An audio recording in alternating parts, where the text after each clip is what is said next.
You're listening to Eating for Eden, episode 31.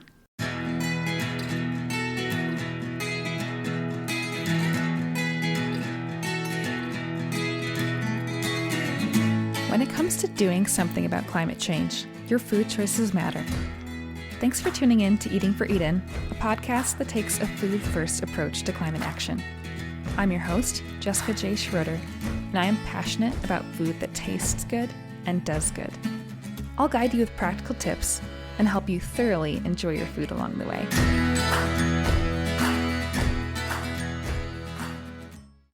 With all the hype about various so-called superfoods over the last decade or more, it's surprising that beans have never taken the spotlight.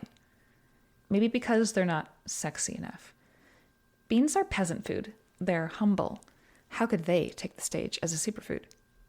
While I'm not claiming that they are a, quote, superfood, and I'm not really sure any particular food truly deserves that name, they are indeed a gem that is far underappreciated. And not just nutritionally, although they have a lot to boast in that category.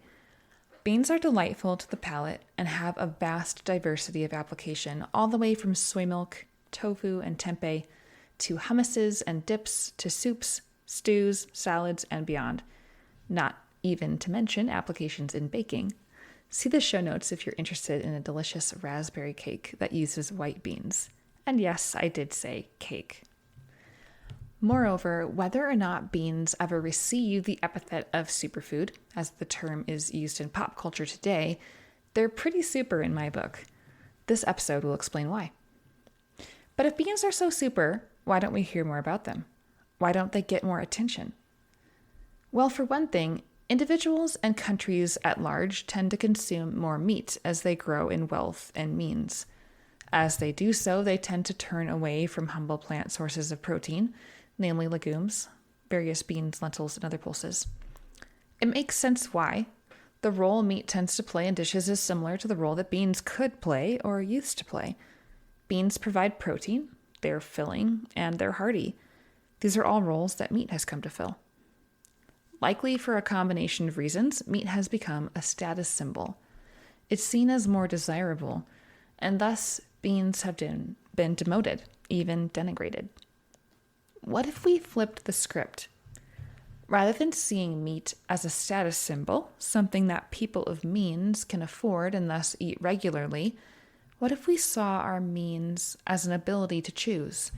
And not only an ability, but a responsibility. I'll plan to talk more about this in coming weeks, but for now, why don't we let that thought stew for a moment? If you have the daily and weekly choice to eat meat or something else, what if you considered your ability to decide what goes onto your plate as a responsibility to choose what is best for planetary health? Since this podcast is about taking a food-first approach to climate action, let's take a look at the carbon footprint of beans compared to meat. Legume products across the board are low-emission foods. I'm talking about tofu, black beans, chickpeas, lentils, soy milk, green peas, and so on. Our World in Data provides estimates of various foods' emissions given in kilograms of CO2 equivalents per kilogram of food product. If you'd like to take a look at this graph yourself, which I highly recommend, check out the link that I've put in the show notes. Tofu's emissions are a little bit higher than other legume products, but not by much. Tofu's emissions are 3.16, so about 3 kilograms of CO2 equivalents, compared to 1.79, just under 2 kilograms from other pulses. To paint a fuller picture, by comparison, both are well below various sources of meat, with poultry meat at nearly 10 kilograms of CO2 equivalents, so more than 3 times the emissions of tofu and more than 4 times that of other pulses. Pig meat is at 12.31 kilograms, and beef from beef herds at a staggering 99.48, nearly 100 kilograms of CO2 equivalents per kilogram of food product.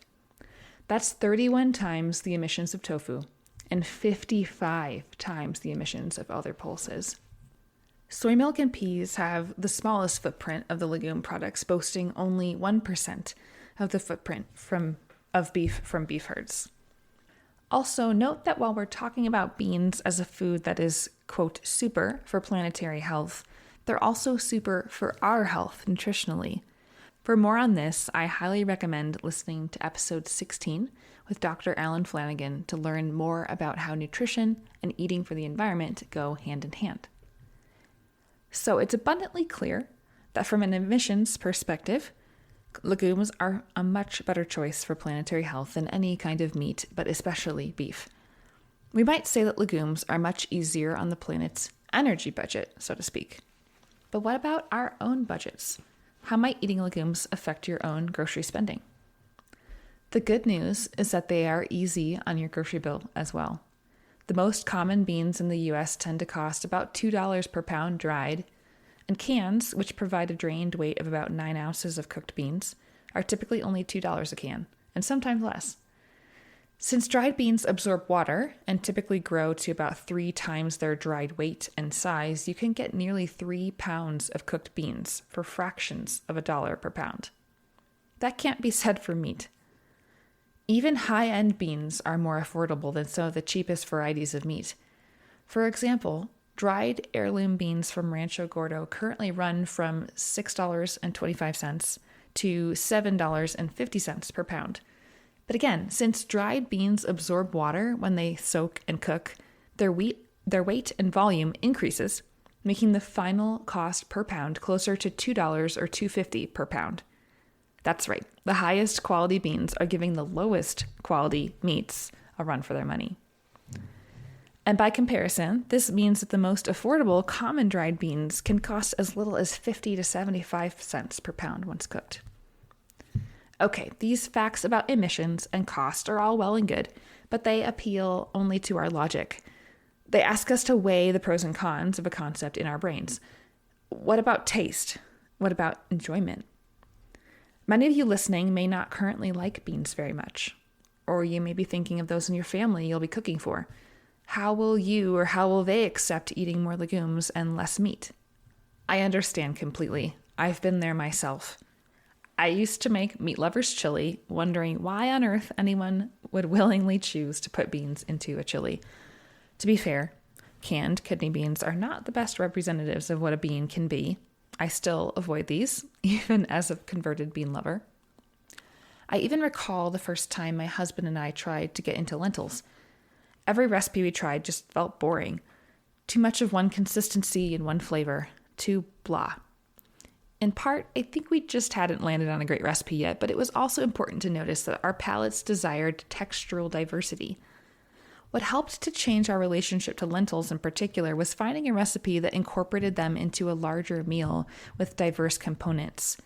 Rather than being just one singular color, consistency, and flavor, like a red lentil curry, which has its place, we just weren't ready for it at the time. The recipe that got us to enjoy lentils was Mediterranean spiced lentils cooked up with onions and served alongside roasted carrots and spaghetti squash and topped with flavorful accoutrements like olives, capers, feta, and chili flakes. Talk about textural and flavor diversity. Listen to your taste bud preferences. Find ways to enjoy beans and lentils that satisfy other food desires that you have as well. Also, once I started to experiment with cooking dried beans at home, which is not difficult or scary, despite what you may think, and we'll talk about that in a little bit, I really fell in love with beans. Cooking beans from scratch at home yields an outcome so different from canned beans. It's like the difference between homemade and store-bought bread. And just like bread, home-cooked beans can be enjoyed simply, dressed up with some sautéed shallot, white pepper, and a whisper of nutmeg and eaten on crusty sourdough bread, perhaps. Or they can be used as an ingredient in more complex and varied recipes. Home-cooked beans are like the soul of comfort. So that was a little bit about my journey with beans. Now take a moment to consider how you feel about beans. Do you like them? Or do you tend to dislike them? Why? If you dislike them, perhaps it's because you've tended to eat them too mushy. Maybe you'd like them better when just fully cooked, not gone too far and thus turning too soft. Or maybe you don't like beans because they cause you some gas and bloating. That's totally fair. Undercooked beans can wreak havoc on our digestive systems, but they're completely safe and very healthy when properly prepared. At times, I've eaten beans that were undercooked. Unfortunately, this has been my experience with ordering lentils at a counter-service Mediterranean food chain in the States. At least at the location where I live, their lentils always feel crunchy to me, and then my gut pays the price later. I've since stopped ordering those. Hear me say, beans and lentils should never be crunchy. The only exception is if they are baked or fried up after being fully cooked to crisp them up, say, in an oven or an air fryer. If a bean has been boiled and is still al dente like pasta, it needs to cook longer. But even when beans are fully cooked, beans contain a lot of fiber.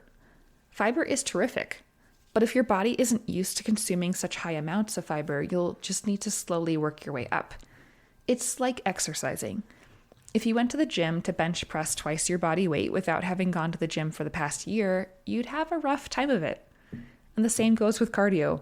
Trying to run 5 miles when you haven't jogged in months isn't going to go very well. But no one in their right mind would use such circumstances to claim that exercise is bad for you. That's how it is with fiber and beans. Fiber is good for us, but we need to work our way up to higher levels incrementally. Getting a bit more specific and practical, let's talk about cooking beans. In short, there are a few different methods for cooking dried beans. Also, while soaking isn't strictly necessary, they are much easier to cook once they've been soaked. This can be done overnight, or actually even for about 4 hours during the day. Often I'll decide mid-morning that I want to make beans for dinner, and I'll start soaking them before lunch and cook them in my Instant Pot later that day. All this to say, I do advocate for soaking your beans. It's a helpful step, and it's totally hands-off, but it's also okay if you don't get to it. Rinse your beans before soaking, and then rinse your beans again after soaking. Once you're ready to cook them, you can choose from 3 methods: stovetop, pressure cooker, or slow cooker. Stovetop requires the least additional gear, but I find the pressure cooker method to be the most precise and the easiest. That being said, however, each method will allow you to easily cook delicious beans at home. For the following instructions, I'm assuming you're cooking with 1 pound of dried beans. If cooking on stovetop, bring the soaked, rinsed beans and 6 cups of water to a boil, then reduce to a simmer and cover with a lid. Different beans will take different amounts of time to cook. Reference package instructions or search online for bean cooking times. There's a lot of info out there. Also, if you forgot to soak your beans or didn't have time, it will just take longer. If using a pressure cooker, such as an Instant Pot, place your soaked, rinsed beans and 6 cups of water into the cooking vessel. Seal the lid and cook on high pressure for the amount of time specified for that bean. I'll link to a couple of resources I use for Instant Pot cooking times, both for soaked and unsoaked beans, as well as a chart specifically for Rancho Gordo heirloom bean cook times. These have been indispensable for me.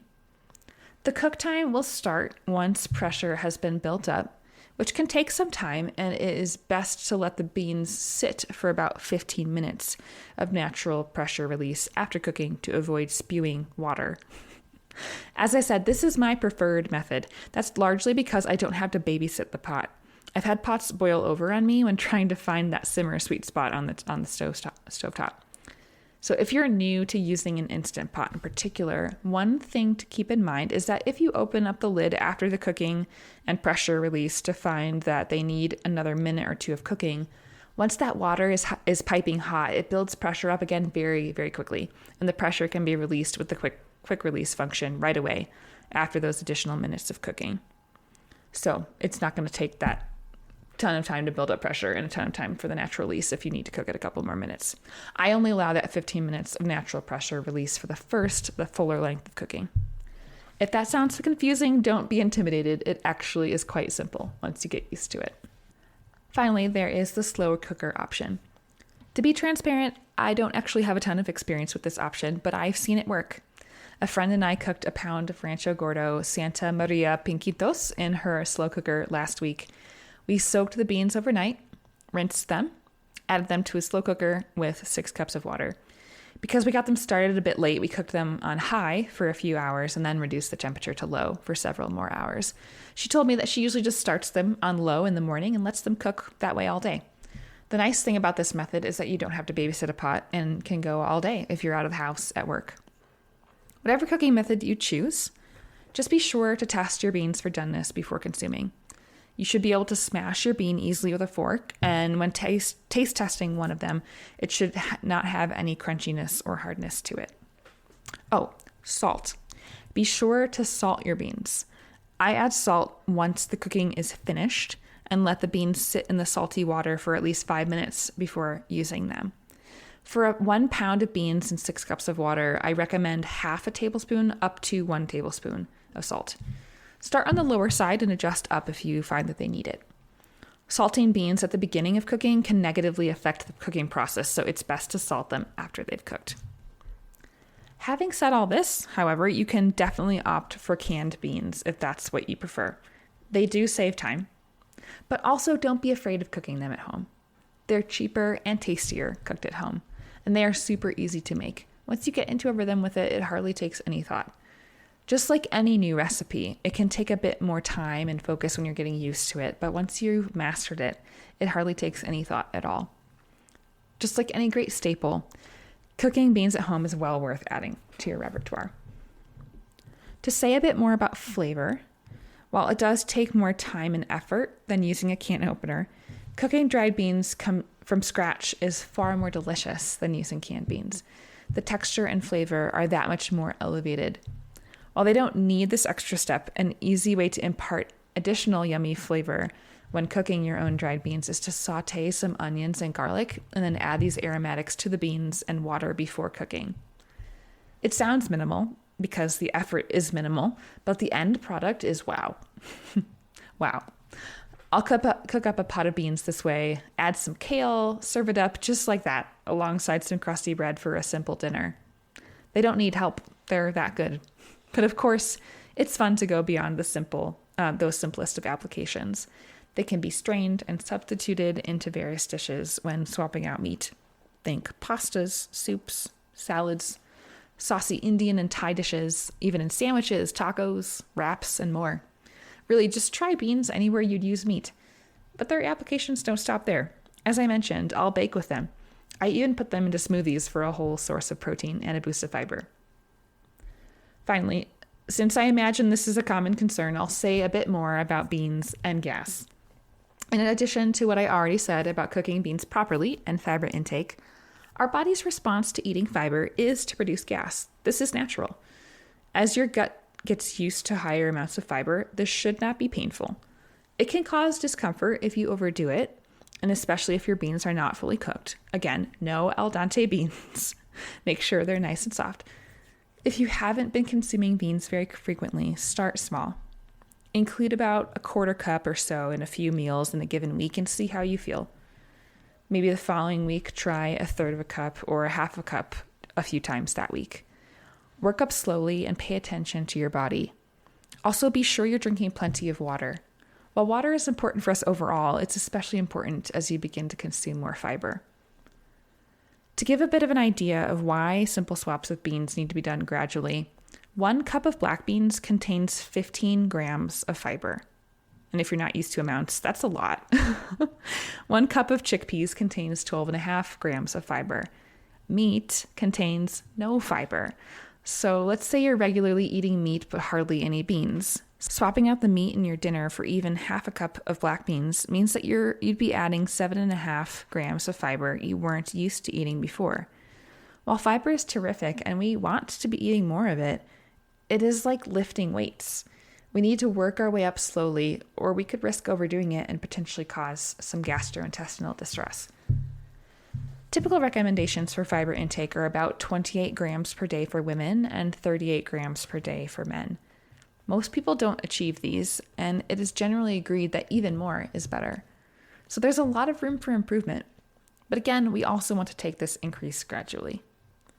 In addition to swapping out portions of meat for beans gradually, other ways to introduce legumes and increase your fiber intake include snacking on hummus and veg or crackers, or adding small amounts of white beans or chickpeas to smoothies. As a last caveat, some of you might be thinking, what about phytates and lectins? If you haven't heard about these compounds, feel free to just tune out. But for those who are concerned, let me allay your fears. In short, there are some devious little books out there claiming that we should avoid healthful foods like beans and whole grains because of particular compounds found in these plants. And these are much higher when the foods are raw. But who eats raw beans and grains? Hopefully no one, and no one should. If you're concerned about phytates or lectins, or both, rest assured, these compounds are either destroyed or reduced to very low levels via the cooking process, such that we don't need to be concerned. The hype spread about the harms of these compounds typically stem from case studies in which people ate undercooked beans, or when raw, yes, raw, beans were fed to animals. Neither of those are the conditions I'm advocating. Additionally, some of the people who develop scaremongering tactics to keep people away from beans also sell supplements designed to help alleviate such symptoms. Sound sketchy? Yeah, I thought so. So to summarize all that we've discussed then, beans are low-emission foods that are super for planetary health. They are cheap and affordable. They are wildly diverse in their application. They're great for our health and can be made to delight any palate. I sincerely hope you find as much joy in beans as I have come to find. I've enjoyed sharing all this with you. Thanks for listening in. If you have questions or topics you'd like me to address here on Eating for Eden, I'd love to hear from you. Send an email to edenandme@substack.com. Also, if you've been enjoying this podcast, please consider leaving a review. It's a great help for getting these important words out to others. And if you want recipes, check out edenandme.com, where you can find a variety of delicious, healthy recipes to bring what you're learning into the kitchen. Finally, become an email subscriber on Substack to have new podcast episodes delivered directly to your inbox. If you appreciate the work I'm doing and want to support the show, you'll also have the option of becoming a paid subscriber. That's all for now, friends. Until next time, be well.